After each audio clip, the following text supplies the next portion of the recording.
नमस्कार दोस्तों, Buddha coaching centre के इस ऑनलाइन प्लेटफॉर्म पर आप सभी लोगों का पुनः हार्दिक स्वागत एवं अभिनंदन है।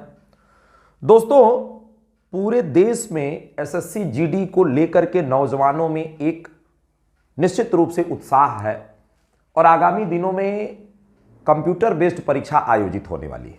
इसी कड़ी में मैं आप लोगों को एसएससी जीडी के लिए बिल्कुल फ्री ऑफ कास्ट यूट्यूब पर जीएस की एक सीरीज लेकर के आ रहा हूं और इस कड़ी में प्रतिदिन अथवा एक दिन के अंतराल पर आपको निश्चित रूप से वीडियो मिलेगी। और आज मैं इस कड़ी में भारत का जो संवैधानिक विकास रहा ब्रिटिश काल में 1773 के रेगुलेटिंग एक्ट से लेकर के सन 1935 के भारत शासन के अधिनियम के तक मैं कुछ बिंदुओं को रेखांकित करूंगा जो आपके परीक्षा के दृष्टिकोण से महत्वपूर्ण है। तो आप लोग इस वीडियो को अवश्य देखें। निश्चित रूप से यह वीडियो आप लोगों के लिए सार्थक साबित होगी और मेरा विनम्र अनुरोध है आप लोगों से कि आप लोग इस वीडियो को शेयर करें, लाइक करें। हमारे चैनल पर यदि आप नए हैं तो उसे सब्सक्राइब भी करें और ज्यादा से ज्यादा विद्यार्थियों तक इसे पहुंचाने का आप भी प्रयास करें ताकि उन्हें भी इसका लाभ मिल सके और बुद्धा कोचिंग सेंटर के इस सार्थक प्रयास को सफल बनाने में आप लोग भी महत्वपूर्ण भूमिका निभा सकते हैं। तो इस कड़ी में आइए क्लास को शुरू करते हैं, कक्षा को शुरू करते हैं। हमारा आज का विषय क्या है? ब्रिटिश काल में भारत का संवैधानिक विकास क्या रहा और संवैधानिक विकास की कड़ी में हम कुछ प्रमुख अधिनियमों को पढ़ने जा रहे हैं। तो सबसे पहले यदि मैं बात करूं तो सबसे पहला जो अधिनियम बना 1773 में, जिसे हम रेगुलेटिंग एक्ट के नाम से जानते हैं। किस नाम से जानते हैं? रेगुलेटिंग एक्ट के नाम से जानते हैं और इसे हम हिंदी में नियामक अधिनियम कहते हैं। क्या कहते हैं हिंदी में? इसे हम हिंदी में नियामक अधिनियम के नाम से जानते हैं। इस अधिनियम से भी विविध प्रकार के प्रश्न हमारी परीक्षाओं में पूछे जाते रहे। इस अधिनियम की क्या खासियत है? तो दोस्तों, ब्रिटिश पार्लियामेंट के द्वारा ईस्ट इंडिया कंपनी के लिए यह बनाया गया पहला अधिनियम था। ब्रिटिश पार्लियामेंट ने यह पहला अधिनियम है जो उसने ईस्ट इंडिया कंपनी के लिए बनाया था। और इस प्रकार से यदि हमसे पूछा जाएगा सवाल कि ईस्ट इंडिया कंपनी के लिए ब्रिटिश पार्लियामेंट ने पहला एक्ट कब बनाया, तो हम बताएंगे 1773 में बनाया। उसका नाम क्या था? रेगुलेटिंग एक्ट था और उसे हिंदी में क्या कहते थे? तो नियामक अधिनियम कहते थे। दोस्तों, यह एक्ट किस समिति के सुझाव पर बनाया गया, यह भी आप लोगों से पूछा जाता है। तो आप उत्तर देंगे गुप्त समिति। क्या उत्तर देंगे? गुप्त समिति, यानी कि सेक्रेट कमेटी। अगर अंग्रेजी में बात करें तो सेक्रेट कमेटी के सुझाव पर इस एक्ट को बनाया गया था। और जब यह एक्ट बना था तो इस एक्ट को बनाते समय ब्रिटेन के प्रधानमंत्री का नाम क्या था? तो उनका नाम था लॉर्ड नॉर्थब्रुक। आप नाम याद रखोगे, यह नाम भी परीक्षा में पूछा जाता है। उस समय ब्रिटेन के प्रधानमंत्री का नाम क्या था? Lord Northbrook. इस एक्ट के द्वारा यदि हम देखें तो क्या परिवर्तन किया गया, क्या बदलाव किया गया, क्या आदेश आया? तो इस एक्ट के द्वारा सबसे पहला जो तथ्य है वो ये है कि ब्रिटिश संसद ने यह घोषित कर दिया कि अब यह ईस्ट इंडिया कंपनी जो है वो पार्लियामेंट अर्थात संसद के द्वारा बनाए हुए अधिनियमों, कानूनों के अधीन कार्य करेगी। यानी कि इसका जो पहला तथ्य है वो ये है कि ईस्ट इंडिया कंपनी अब संसद के कानून के अधीन आ गई। संसद के कानून के अधीन आ गई, इसकी घोषणा इस एक्ट के द्वारा कर दी गई। और क्या कहा गया इस एक्ट में? तो दोस्तों, इस एक्ट में जो दूसरा बिंदु है वो ये है, कहा गया कि भारत में जो बंगाल का गवर्नर है, यानी कि जो गवर्नर ऑफ बंगाल है, वह गवर्नर ऑफ बंगाल अब किस नाम से जाना जाएगा? तो अब वह गवर्नर जनरल ऑफ बंगाल के नाम से जाना जाएगा। यानी कि इस एक्ट ने यह परिवर्तन किया कि भारत में देखा जाए, यदि हम भारत में देखें तो भारत में अंग्रेजों के 3 बड़े प्रेसिडेंसीज थी। एक यहां पर जो प्रेसिडेंसी थी आप कह सकते हो वो बंबई की प्रेसिडेंसी थी, यहां पर जो प्रेसिडेंसी थी इसको आप मद्रास प्रेसिडेंसी कह सकते हो, और यहां जो प्रेसिडेंसी थी वो बंगाल की प्रेसिडेंसी थी। तो दोस्तों यहां पर तथ्य यह है कि यहां गवर्नर ऑफ बंगाल काम कर रहा था, गवर्नर ऑफ बंगाल, यहां गवर्नर ऑफ मद्रास कार्य कर रहा था, और यहां गवर्नर ऑफ बॉम्बे काम कर रहा था, गवर्नर ऑफ बंबई काम कर रहा था। तो ये जो गवर्नर ऑफ बंगाल है, इस 1773 के रेगुलेटिंग एक्ट के द्वारा क्या परिवर्तन किया गया, तो गवर्नर ऑफ बंगाल को दोस्तों गवर्नर जनरल ऑफ बंगाल कर दिया गया, गवर्नर जनरल ऑफ बंगाल नाम दे दिया गया। यानी कि गवर्नर ऑफ बंगाल यानी बंगाल के गवर्नर को 1773 के रेगुलेटिंग एक्ट के द्वारा बंगाल का गवर्नर जनरल बना दिया गया। अब आप कहेंगे कि इससे परिवर्तन क्या हुआ, आखिर इसका क्या असर भारत के ऊपर पड़ेगा। तो दरअसल ये governor of Bombay, governor of Madras और गवर्नर ऑफ जो बंगाल था, ये तीनों पद में समान थे, और जब भारत में किसी भी प्रकार की राजनीतिक परिस्थिति का सामना करना पड़ता था ईस्ट इंडिया कंपनी को, तो तीनों के आपसी हित उसमें टकरा रहे थे। इन तीनों में कौन श्रेष्ठ है इसका निर्धारण नहीं हो पा रहा था। तो 1773 के रेगुलेटिंग एक्ट ने इसका निर्धारण कर दिया कि राजनीतिक दृष्टिकोण से बंगाल का जो गवर्नर जनरल होगा वह इंडिया में हेड होगा, यानी गवर्नर ऑफ बंबई और गवर्नर ऑफ मद्रास को भी बंगाल के गवर्नर जनरल का राजनीतिक बिंदुओं पर निर्णय और आदेश मानना पड़ेगा। साथ ही दोस्तों अब यहां एक प्रश्न पूछा जाएगा आपसे कि बंगाल का अंतिम गवर्नर कौन था और बंगाल का पहला गवर्नर जनरल कौन था। तो 1773 में इस पद पर जो व्यक्ति बैठा था उसका नाम था वारेन हेस्टिंग्स। क्या नाम था? Warren Hastings. तो आपसे जब पूछा जाएगा कि दोस्तों आपसे जब यह पूछा जाएगा कि बंगाल का अंतिम गवर्नर कौन है, तो आप क्या बताओगे? वारेन हेस्टिंग्स बताओगे। आपसे जब पूछा जाएगा कि बंगाल का पहला गवर्नर जनरल कौन है, तो आप बताओगे वारेन हेस्टिंग्स। लेकिन एक तथ्य और भी जान लीजिएगा कि इस व्यक्ति को संपूर्ण जिम्मेदारी ऐसे ही नहीं दे दी गई। कहा गया कि इस व्यक्ति के नीचे एक 4 सदस्यीय काउंसिल होगी। क्या होगी? 4 सदस्यीय काउंसिल, यानी कि एक परिषद होगी, और गवर्नर जनरल की यह जो कार्यकारिणी परिषद होगी उसमें 4 सदस्य होंगे और बहुमत के आधार पर यह निर्णय लेंगे, और इस तरह से यह व्यक्ति भारत में राजनीतिक रूप से सत्ता का संचालन करेगा।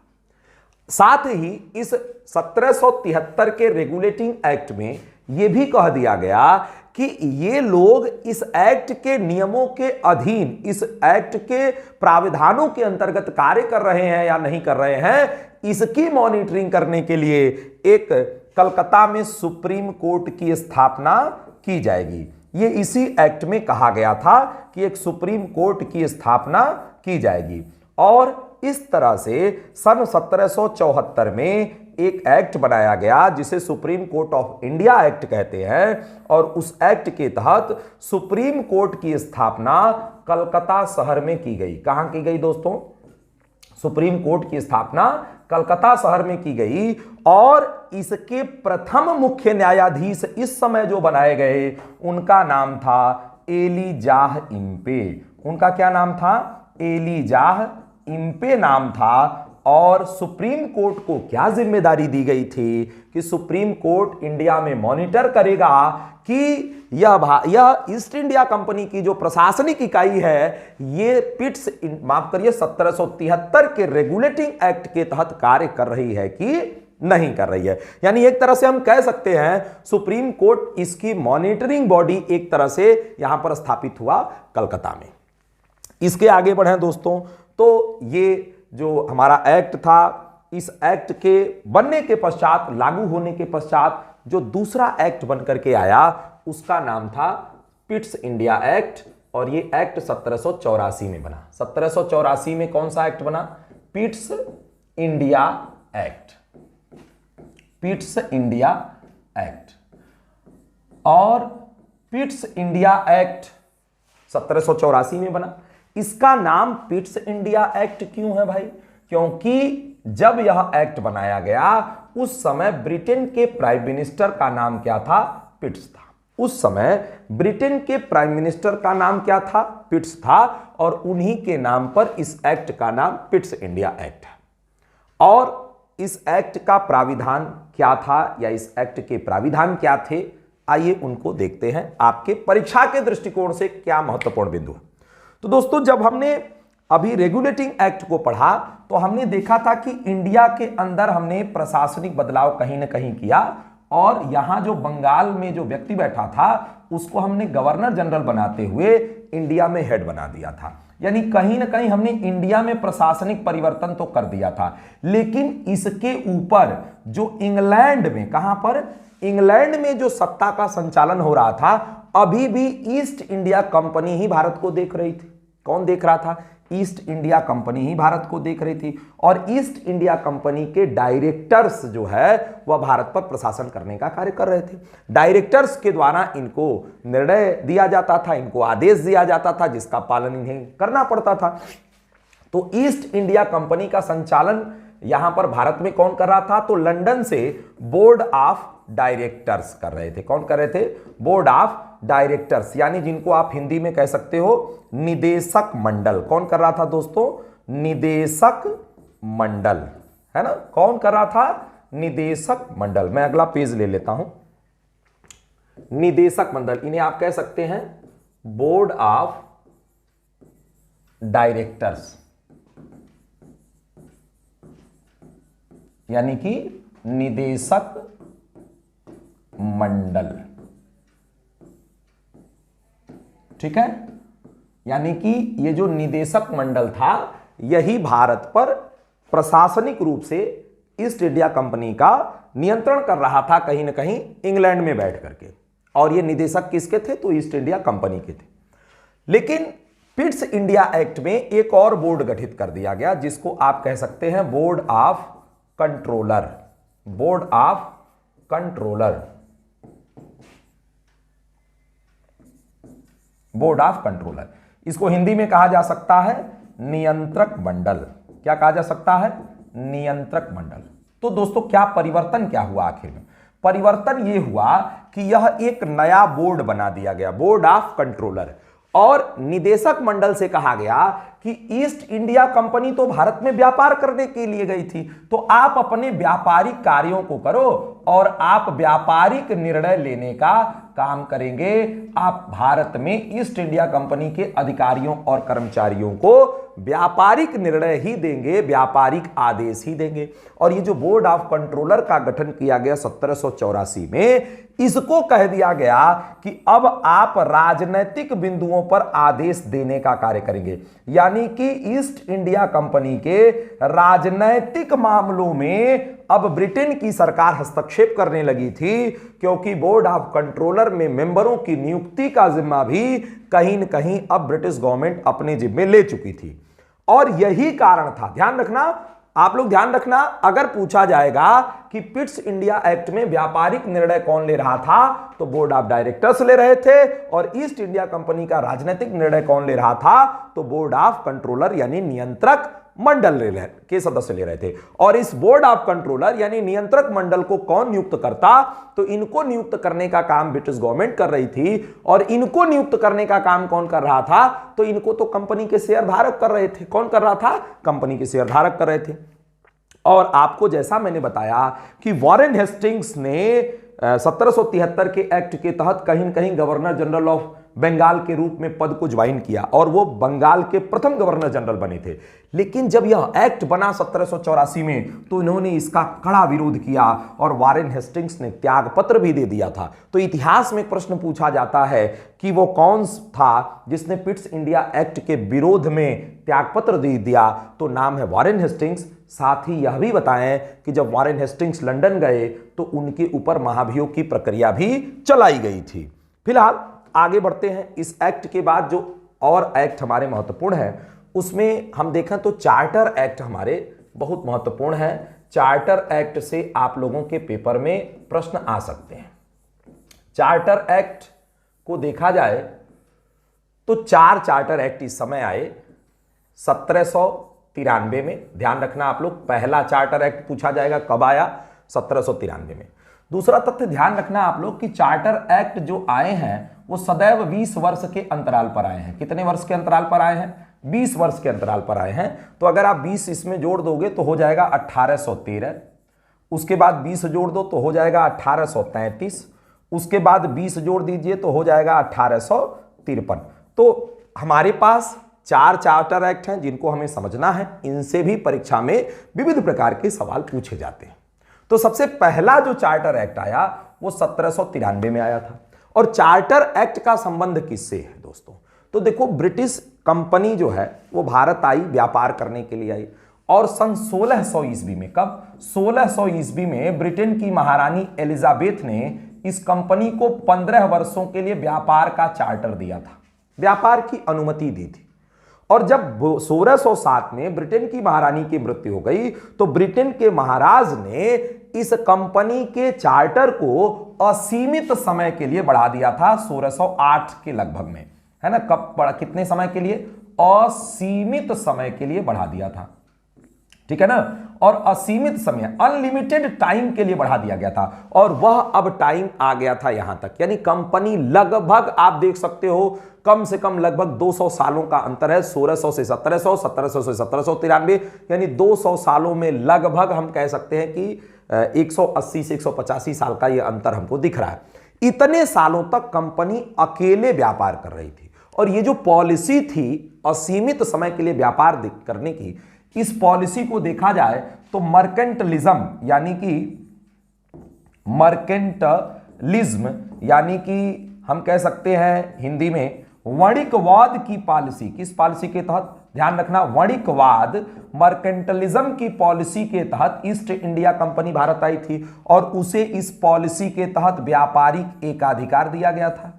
क्या दिया गया था? व्यापारिक एकाधिकार दिया गया था। इसका मतलब यह होता है व्यापारिक एकाधिकार का कि ईस्ट इंडिया कंपनी को छोड़कर इंग्लैंड की कोई और कंपनी अथवा इंग्लैंड का कोई अन्य नागरिक जो ईस्ट इंडिया कंपनी से अलग हो वो भारत आकर के व्यापार नहीं कर सकता था। केवल और केवल ईस्ट इंडिया कंपनी ही भारत में व्यापार कर सकती थी। यह इंग्लैंड का कानूनी रूप से कंपनी का अधिकार था। इंग्लैंड की सरकार ने इस मर्केंटलिज्म की पॉलिसी के तहत इस कंपनी को भारत भेजा था।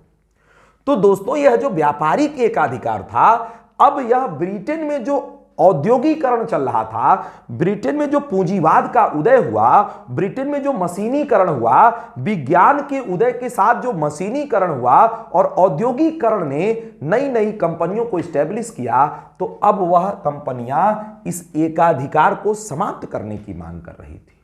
अब यह जो चार्टर है ये कहीं न कहीं ईस्ट इंडिया कंपनी जो मर्केंटलिज्म की पॉलिसी के तहत एकाधिकार प्राप्त करके आई थी, उसी अधिकार को समाप्त करने के लिए ये चार्टर एक्ट बनाए गए। और इस क्रम में देखा जाए तो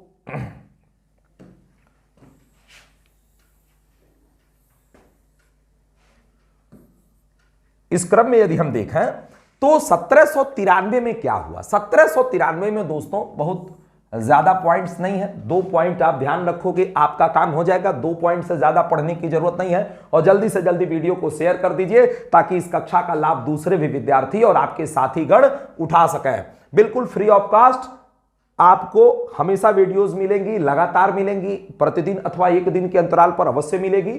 और मैं सिर्फ केवल सिंगल सेक्शन ही नहीं, जीएस के संपूर्ण सेक्शन पर बात करूंगा और उसमें स्टैटिक जीके की पर विशेष बात होगी। ये जो मैंने सिलेबस आज उठाया है, जो पार्ट मैंने उठाया है, ये कहीं ना कहीं स्टैटिक पार्ट है जीके और जीए का। 1793 में यदि हम देखें तो 2 तथ्य ध्यान रखना कि ईस्ट इंडिया कंपनी का जो व्यापारिक एकाधिकार था, यानी व्यापार करने का जो भारत पर अधिकार था, इससे 20 ईयर्स के लिए, यानी 20 साल के लिए बढ़ा दिया गया था। और ईस्ट इंडिया कंपनी का यदि हम देखें तो जो राजनैतिक एकाधिकार था, क्या जो राजनैतिक एकाधिकार था उसे भी 20 वर्षों के लिए बढ़ा दिया गया। यानी 1793 के चार्टर एक्ट में तत्कालीन सरकार ने कह दिया कि 20 साल हम बढ़ा दे रहे हैं। 20 साल बाद जो सरकार आएगी वो तय करेगी कि ईस्ट इंडिया कंपनी ही व्यापार करेगी या कोई और व्यापार करेगा, और वही राजनीति करेगी, वही वहां के प्रशासन को देखेगी कि ब्रिटिश गवर्नमेंट उसको एक्वायर करे। तो कहीं ना कहीं कह सकते हो ब्रिटिश गवर्नमेंट ने पल्ला झाड़ लिया 20 साल के लिए। जैसे हमारे देश में आरक्षण को लेकर के देखिए 10-10 साल आरक्षण बढ़ता जा रहा है, तो हर गवर्नमेंट अगली गवर्नमेंट के आगे पल्ला झाड़ दे रही, भैया जाओ ठीक है 10 साल बाद, अभी 2019 में मोदी जी ने कर दिया तो अब 2030 तक आरक्षण व्यवस्था है। तो 10-10 साल बढ़ता जा रहा है हमारे देश में, ऐसे ये 20-20 साल बढ़ा रहे हैं यहां पर। तो ये 20 साल इन्होंने इंक्रीज करने का कार्य यहां पर कंपनी के चार्टर एक्ट के तहत कंपनी के अधिकार को किया। अब 1813 जब आ गया तो इसमें कुछ पॉइंट्स बनेंगे जो आपकी परीक्षा के लिए बड़े महत्वपूर्ण होंगे। अब इसमें जो सबसे पहला पॉइंट यदि मैं देखूं तो सबसे पहला पॉइंट यह है कि ये जो कंपनी का व्यापारिक एकाधिकार था इसे समाप्त कर दिया गया। ध्यान रखना दोस्तों, मैं क्या बोल रहा हूं, ईस्ट इंडिया कंपनी का व्यापारिक एकाधिकार समाप्त कर दिया गया। कौन सा अधिकार भाई?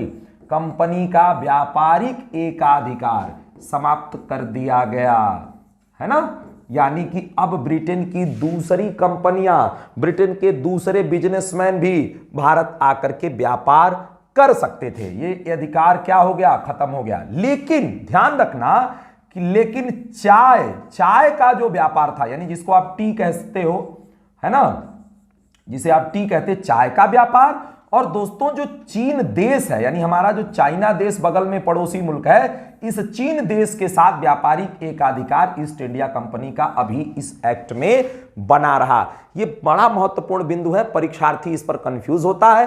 ध्यान रखना 1813 के चार्टर एक्ट में ईस्ट इंडिया कंपनी का व्यापारिक एकाधिकार समाप्त कर दिया गया, लेकिन चाय के व्यापार और चीन देश के साथ व्यापार पर जो है वह एकाधिकार बना रहा गया। दूसरा तथ्य यह है कि कंपनी का यह जो राजनीतिक एकाधिकार था ना, राजनीतिक मामलों में फिर 20 ईयर्स के लिए एकाधिकार को इंक्रीज कर दिया गया। कहा 20 सालों के लिए यह एकाधिकार बढ़ा रहेगा। इस 1813 के चार्टर में एक और तथ्य, एक और निर्णय प्रमुख लिया गया। कहा गया कि भारत, ध्यान रखना आप लोग, भारत बहुत महत्वपूर्ण बिंदु है, भारतीय शिक्षा पर 1 लाख रुपया, कितना रुपया? भारतीय शिक्षा पर 1 लाख रुपया खर्च किया जाएगा। यह भी 1813 के चार्टर के एक्ट में कहा गया था। साथ ही ईसाई मिशनरी, क्या भाई? ईसाई मिशनरी के भारत में प्रयोग की, भारत में पहुंचने की जो प्रतिबंध लगा हुआ था उसे भी प्रतिबंध से मुक्त कर दिया गया। कहा गया ईसाई मिशनरियां भारत जाकर के ईसाई धर्म का प्रचार कर सकती हैं। तो 1813 के चार्टर एक्ट में मैंने 4 पॉइंट्स बताए आपको। पहला पॉइंट, ईस्ट इंडिया कंपनी का व्यापारिक एकाधिकार समाप्त किया गया, लेकिन चाय और चीन देश के साथ व्यापारिक एकाधिकार बना रहा। शिक्षा पर खर्च करने की बात की गई कि 1 लाख रुपया भारतीय शिक्षा पर खर्च करेंगे। राजनीतिक जो एकाधिकार था उसको 20 साल के लिए कहीं न कहीं बढ़ाया गया। पॉलिटिकली अभी वो इंडिया में शासन कर सकते थे, और ईसाई मिशनरियों को भारत में प्रवेश की अनुमति दे दी गई। अब 1833 के चार्टर एक्ट की बात करते हैं। आखिर 1833 के चार्टर में क्या हुआ था? तो दोस्तों 1833 के चार्टर का पहला तथ्य तो यह है, ध्यान रखना, कि संपूर्ण व्यापारिक एकाधिकार, संपूर्ण व्यापारिक एकाधिकार समाप्त हो गया। संपूर्ण व्यापारिक एकाधिकार, मैंने यहां क्या बताया? देखो शब्दावली को समझिएगा। व्यापारिक एकाधिकार कब समाप्त हुआ? तो आप बताओगे 1813 के चार्टर में। संपूर्ण व्यापारिक एकाधिकार कब समाप्त हुआ? तो 1833 के चार्टर में। तो संपूर्ण का मतलब होता है कि ये जो चाय और चीन देश के साथ व्यापारिक एकाधिकार बना रहा था 1813 के चार्टर एक्ट में, अब इसे भी 1833 में क्या किया गया? समाप्त कर दिया गया। तो ध्यान रखना 1833 के चार्टर एक्ट में संपूर्ण व्यापारिक एकाधिकार समाप्त कर दिया गया। दूसरा पॉइंट आपको क्या ध्यान रखना है? तो दूसरा पॉइंट आपको यह ध्यान रखना है कि इस एक्ट के द्वारा जो ये कंपनी भारत पर शासन कर रही थी उसे 20 साल के लिए फिर इंक्रीज किया गया। कहा कंपनी का शासन 20 साल और आगे रहेगा, फिर हम लोग निर्णय करेंगे। और तीसरा तथ्य यह है इसमें जो बहुत ही महत्वपूर्ण है, ध्यान रखना आप लोग। क्या मैंने अभी पीछे आपको बताया था, क्या बताया था? हमने बताया था, यहां ध्यान दो आप लोग, हमने यहां पर आप लोगों को बताया था, देखिए यहां आपको बताया गया था कि जो गवर्नर ऑफ बंगाल है उसको गवर्नर जनरल ऑफ बंगाल, यानी कि 1773 के रेगुलेटिंग एक्ट में, दोस्तों 1773 के रेगुलेटिंग एक्ट में बंगाल के गवर्नर को बंगाल का गवर्नर जनरल बना दिया गया था। और जब ये बंगाल का गवर्नर जनरल बना था तो यह इंडिया में केवल और केवल पॉलिटिकली हेड था, इकोनॉमिकली हेड नहीं था, है ना। तो इस स्थिति में पुनः विकास किया गया और जो 1833 का चार्टर एक्ट हमारा आया, इस एक्ट में इस गवर्नर जनरल ऑफ बंगाल यानी बंगाल के गवर्नर जनरल को गवर्नर जनरल ऑफ इंडिया का पद बना दिया गया। क्या, कौन सा पद बना दिया गया? गवर्नर जनरल ऑफ इंडिया, यानी इन्हें भारत का गवर्नर जनरल बना दिया गया। और भारत का गवर्नर जनरल जब ये बन गए तो all over India complete head हो गए, यानी कि गवर्नर जनरल ऑफ बंगाल के रूप में ये केवल और केवल राजनीतिक दृष्टिकोण से हेड थे, लेकिन गवर्नर जनरल ऑफ इंडिया के रूप में अब ये गवर्नर ऑफ बंबई को, गवर्नर ऑफ मद्रास को किसी भी प्रकार का आदेश दे सकते थे। यानी कि हम आगे बढ़ें तो जैसा मैंने बताया कि 1833 के चार्टर एक्ट में गवर्नर जनरल जो था, कौन था? गवर्नर जनरल कहां का भाई? बंगाल का, है ना। जो बंगाल का जो गवर्नर जनरल था, अब उसे क्या बना दिया गया? अब उसे भारत का गवर्नर जनरल बना दिया गया। क्या बना दिया गया? भारत का गवर्नर जनरल बना दिया गया। तो अब हमसे मान लो प्रश्न पूछा जाएगा कि भारत के गवर्नर जनरल के पद का सृजन कब किया गया, तो हमारा उत्तर क्या होगा? 1833 का चार्टर एक्ट। अगर पूछा जाएगा कि बंगाल के गवर्नर जनरल को कब भारत का गवर्नर जनरल बनाया गया, तो हम बताएंगे 1833 का चार्टर एक्ट। अगर हमसे पूछा जाएगा कि कंपनी का संपूर्ण व्यापारिक एकाधिकार कब समाप्त किया गया, तो हम बताएंगे 1833 का चार्टर एक्ट। लेकिन अगर हमसे यह प्रश्न पूछ दिया गया कि इस समय इस पद पर कौन था, तो हम बताएंगे लॉर्ड विलियम बेंटिक। क्या नाम आपको बताना है? Lord William Bentinck. ये वही बेंटिक हैं जिन्हें आप लोग भारत में सुधारों के पितामह के रूप में जानते हैं। ये वही विलियम बेंटिक है जिन्हें आप सती प्रथा के लिए जानते हैं, जिन्होंने रेगुलेशन 17 के द्वारा सती प्रथा को समाप्त करने में महत्वपूर्ण भूमिका को निभाया था। तो आपसे मान लो प्रश्न पूछा गया कि बंगाल के अंतिम गवर्नर जनरल कौन थे, तो आपका उत्तर क्या हो जाएगा? Lord William Bentinck. आपसे पूछा जाएगा भारत के प्रथम गवर्नर जनरल कौन थे, तो आपका उत्तर क्या हो जाएगा? आपका उत्तर हो जाएगा लॉर्ड विलियम बेंटिक, है ना। आइए इसको देख लेते हैं एक बार लाइन से, इस बिंदु को। अगर मान लो, देखो अगर पूछा बंगाल, ध्यान रखना, बंगाल का प्रथम, देखो दोस्तों, बंगाल का प्रथम गवर्नर कौन था, है ना। तो आप क्या बताओगे? आप बताओगे नाम क्लाइव का। किसका नाम बताओगे? आप नाम बताइएगा क्लाइव का, है ना। बंगाल का पहला गवर्नर किसको बताइएगा? क्लाइव का नाम। अगर आपसे पूछ दिया बंगाल का अंतिम गवर्नर, ध्यान देना, बंगाल का अंतिम गवर्नर कौन है, तब आप नाम बताइएगा वारेन हेस्टिंग्स। क्या नाम बताएंगे?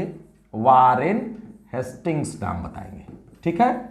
और वारेन हेस्टिंग्स के ही काल में 1773 का रेगुलेटिंग एक्ट आया और इस तरह से बंगाल का प्रथम, ध्यान रखना दोस्तों, बंगाल का प्रथम गवर्नर जनरल जब आपसे पूछेगा बंगाल का प्रथम गवर्नर जनरल कौन था, तो भी आप वारेन हेस्टिंग्स का ही नाम बताएंगे। क्यों वारेन हेस्टिंग्स का नाम बताएंगे? क्योंकि 1773 के रेगुलेटिंग एक्ट में यह पद चेंज किया गया, बंगाल के गवर्नर को बंगाल का गवर्नर जनरल बना दिया गया। तो हमारा बंगाल का अंतिम गवर्नर वारेन हेस्टिंग्स, बंगाल का प्रथम गवर्नर जनरल वारेन हेस्टिंग्स। लेकिन जैसा हमने बताया 1833 के चार्टर में क्या हुआ? 1833 के चार्टर में हमने चेंज किया। तो मान लो आपसे पूछ दिया कि बंगाल का अंतिम, ध्यान देना आप लोग, बंगाल का अंतिम गवर्नर जनरल कौन है भाई, है ना। गवर्नर जनरल कौन है? तो आपका उत्तर क्या हो जाएगा? आपका उत्तर हो जाएगा लॉर्ड विलियम बेंटिक। क्या नाम होगा? लॉर्ड विलियम बेंटिक नाम होगा, है ना।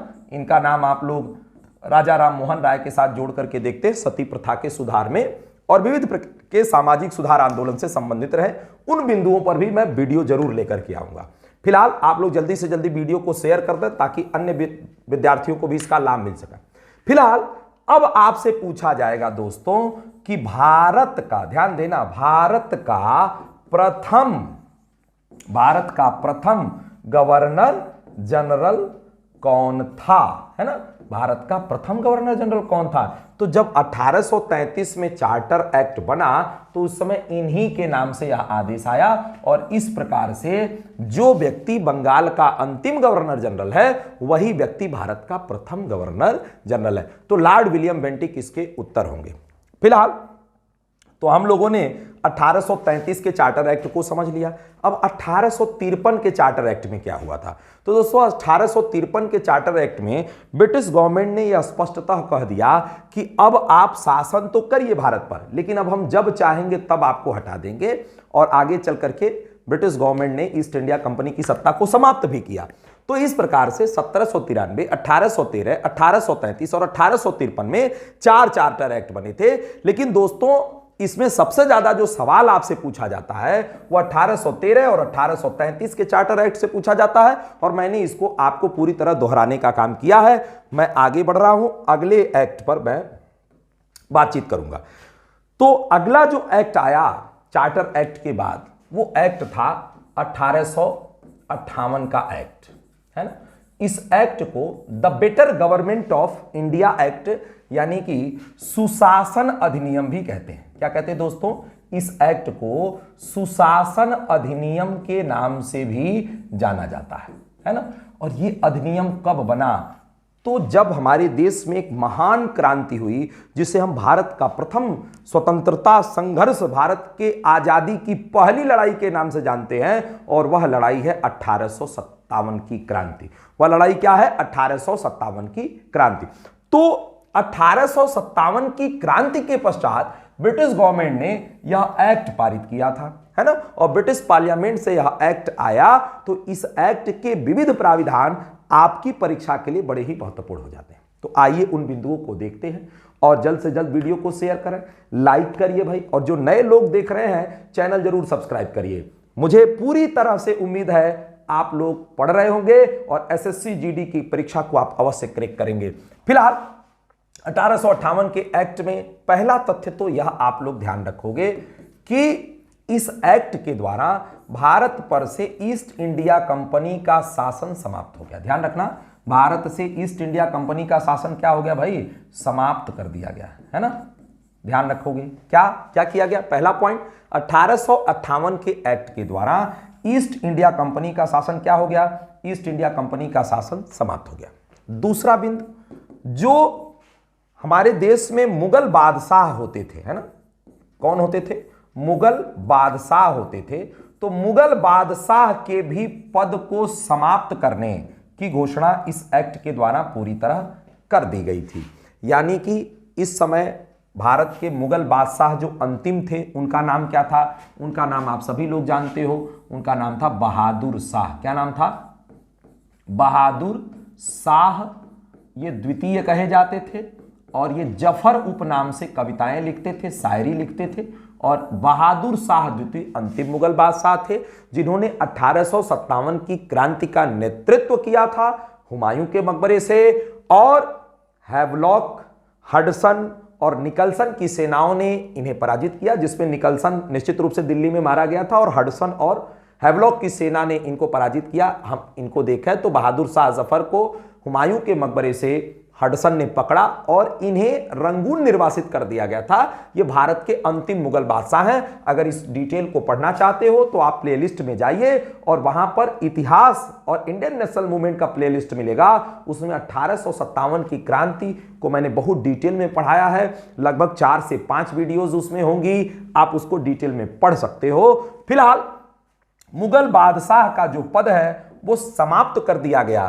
तीसरा तथ्य आप ध्यान रखोगे इस एक्ट में कि भारत में जो ब्रिटिश गवर्नमेंट थी, है ना, ब्रिटिश गवर्नमेंट जो है, यानी कि ब्रिटेन की जो सरकार है, उसका शासन भारत पर प्रारंभ हो गया, है ना। शासन क्या हो गया, प्रारंभ किया गया इस एक्ट के द्वारा, है ना। यानी ब्रिटिश की सरकार, ब्रिटेन की सरकार ने भारत को एक्वायर कर लिया, ईस्ट इंडिया कंपनी से छीन लिया।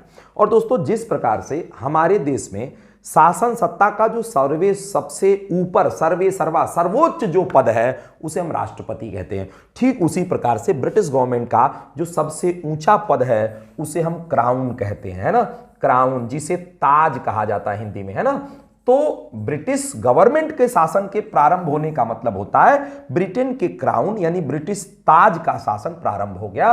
तो आपसे पूछा जाएगा कि ब्रिटिश ताज का शासन भारत पर किस एक्ट के द्वारा लागू हुआ, तो 1858 के एक्ट के द्वारा लागू हुआ। मुगल बादशाह का पद किस एक्ट से समाप्त हुआ, तो 1858 के एक्ट से समाप्त हुआ। ईस्ट इंडिया कंपनी का शासन किस एक्ट से समाप्त हुआ, तो 1858 के एक्ट से समाप्त हुआ, है ना।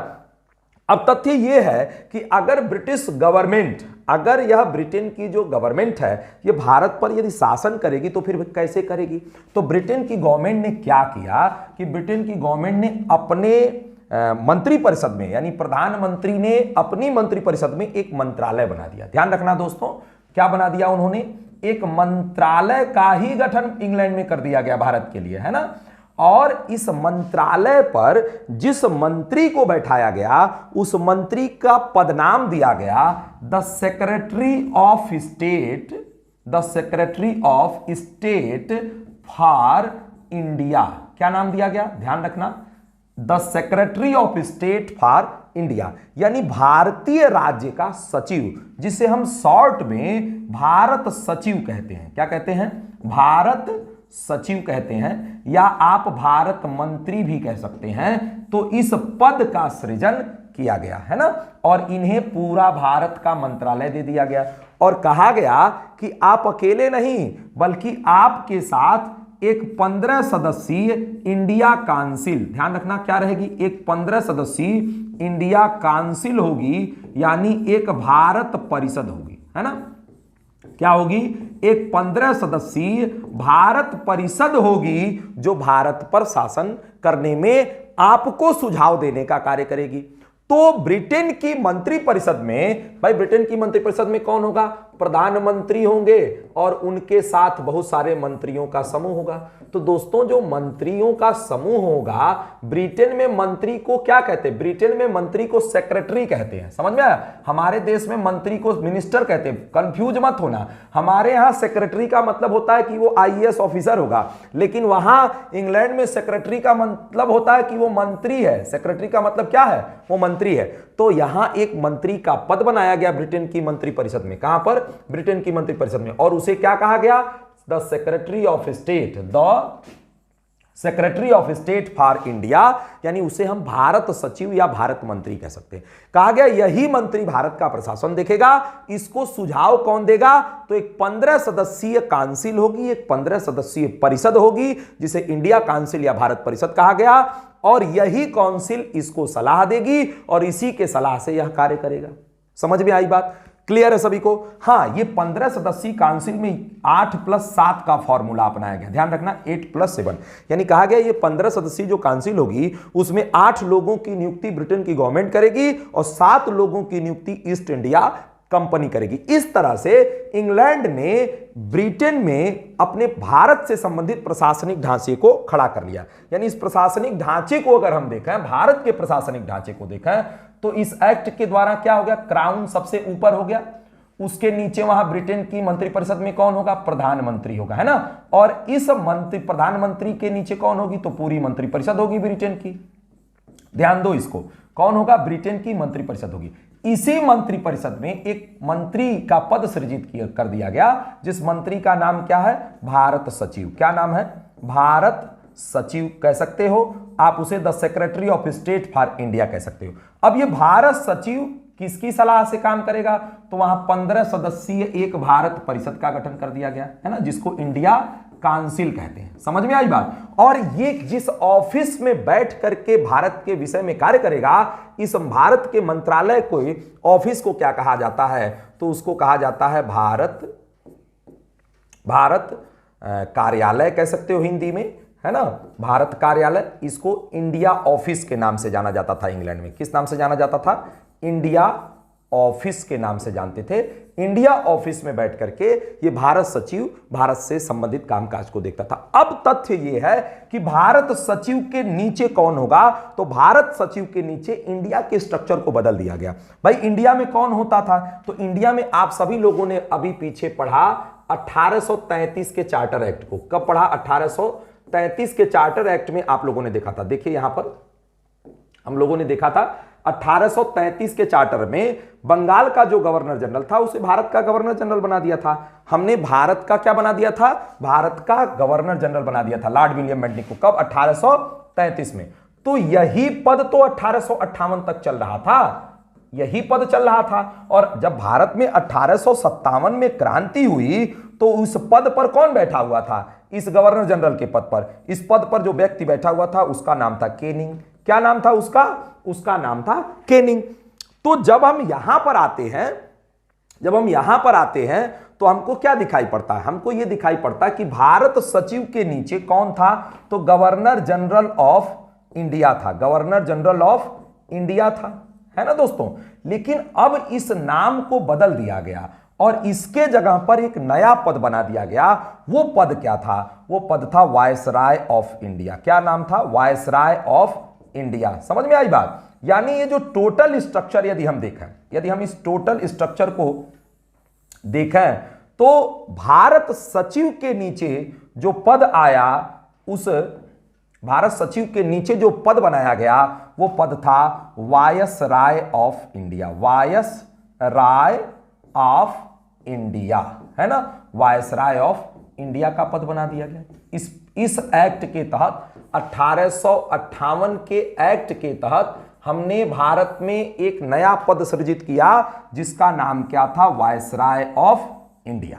समझ में आई बात। और वायसराय ऑफ इंडिया क्या था? तो ब्रिटिश क्राउन का भारत में प्रतिनिधि था। समझ में आया। और ये कोई नए आदमी को नहीं नियुक्त किया गया, जबकि जो गवर्नर जनरल यानी भारत का जो गवर्नर जनरल था, दोस्तों ध्यान रखना, जो भारत का गवर्नर जनरल था इसी व्यक्ति को ही क्या बना दिया गया? इसी व्यक्ति को ही भारत का वायसराय बना दिया गया। समझ में आया। और भारत का वायसराय भारत के गवर्नर जनरल से बड़ा पद था और भारत के वायसराय के रूप में उसे न सिर्फ भारत बल्कि भारत के आसपास के क्षेत्र जैसे डियोगो गोरसिका, है ना, मालदीव, मॉरिशस, मेडागास्कर, है ना, इंडोनेशिया, जावा, सुमात्रा, श्रीलंका आदि क्षेत्रों में भी जो ब्रिटेन के उपनिवेश थे उस पर भी अब आदेश देने की अनुमति इसको दे दी गई। यानी वायसराय ऑफ इंडिया एक पद यहां सृजित कर दिया गया और इस पद को धारित करने वाला जो पहला व्यक्ति था वो कौन था? लॉर्ड केनिंग थे, है ना। ध्यान रखना दोस्तों, भारत के प्रथम वायसराय के पद को किसने धारित किया? भारत का पहला वायसराय कौन था? तो लॉर्ड केनिंग थे। और एक प्रश्न यह भी पूछा जाएगा कि ईस्ट इंडिया कंपनी के द्वारा नियुक्त किया गया भारत का अंतिम गवर्नर जनरल कौन था? तो लॉर्ड केनिंग था। ध्यान रखना, मेरे प्रश्न को सुनो, मेरे वाक्य को भी सुनो, ध्यान से सुनिए भाई, कंफ्यूज मत होना। ईस्ट इंडिया कंपनी के द्वारा नियुक्त किया गया भारत का भारत का अंतिम governor general, east India company के द्वारा नियुक्त किया गया भारत का अंतिम गवर्नर जनरल लॉर्ड केनिंग। लेकिन अगर केवल इतना ही पूछा जाए कि भारत का अंतिम गवर्नर जनरल कौन था, तो चक्रवर्ती राजगोपालाचारी थे। कौन थे? चक्रवर्ती राजगोपालाचारी थे, जिनका पद 24 दिसंबर सन 1950 को समाप्त हुआ और इसी दिन से भारत के राष्ट्रपति के पद का सृजन हो जाता है। फिलहाल इस एक्ट के कुछ अन्य प्राविधानों को भी देखते हैं। 1858 के इस एक्ट के कुछ अन्य प्राविधानों को हम देखते हैं। और प्राविधान क्या है भाई? तो दरअसल भारत में 1857 का विप्लव हुआ था, तो उस विप्लव के बाद हमने ये तय कर दिया कि जो भारतीय सेना है, इस भारतीय सेना को जातिगत आधारित टुकड़ियों में बांट दिया गया। क्या किया गया? जातिगत आधारित टुकड़ियों में बांट दिया गया। ब्रिटिश सरकार ने यह भी घोषित कर दिया कि अब हम भारत में किसी भी प्रकार से साम्राज्य के विस्तार का कार्य नहीं करेंगे। भारतीय राजाओं को जो डॉक्ट्रिन ऑफ लैप्स के तहत, गोद निषेध के सिद्धांत के तहत गोद लेने की मनाही कर दी गई थी, उससे भी अब उनको मुक्ति दे दी गई। तो इस प्रकार से ब्रिटेन ने भारत में सत्ता का परिवर्तन कर लिया और 1858 का एक्ट हमने पढ़ा। आगे के एक्ट पर मैं अगली क्लास में चर्चा करूंगा, जिसमें आप लोगों से मैं किन बिंदुओं पर बातचीत करूंगा। हम बात करेंगे 1861 और 1892 में जो इंडिया काउंसिल एक्ट बना था, इंडिया काउंसिल एक्ट यानी भारत परिषद अधिनियम जिसे हम कहते हैं, भारत परिषद अधिनियम को हम लोग बात करेंगे। 1909 के हम मार्ले मिंटो सुधार को, 1919 के मॉन्टेग्यू चेम्सफोर्ड सुधार को और 1935 के एक्ट पर मैं अगली वीडियो में चर्चा करूंगा। तब तक के लिए इतना ही। बहुत बहुत धन्यवाद आप सभी लोगों को मुझे सुनने के लिए। बहुत बहुत धन्यवाद।